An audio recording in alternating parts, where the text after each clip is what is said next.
Hi guys, how are you? I hope you are doing well. Okay, today I'm here with a quick tip, and because I was struggling with my tissue box, because whenever I turn left and right, it's just moving on the dashboard. So I want to just find how can I fix it. So I found a solution on Amazon, and it's it's pricey. Okay, you have to pay something, and if you order something on Amazon, it will take 1 or 2 days to arrive. So I have a DIY solution how you can fix it. Okay, you have to fix on this part of the car. Okay, this sunshade. So for that you need 2 or 4 these rubber bands, the big one. Okay, and they are pretty good, they can stretch very nicely. So first of all, you have to put one rubber band here.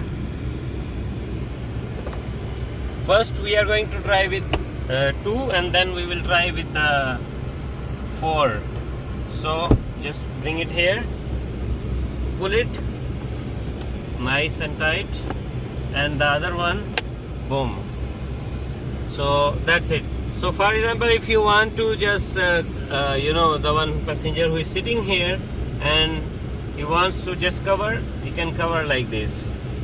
So no sun is coming, and then you have the perfect solution, and it's cheap. It's like you are not spending anything. You can just borrow from your friend. That's it for today. I'll see you next time. Bye bye.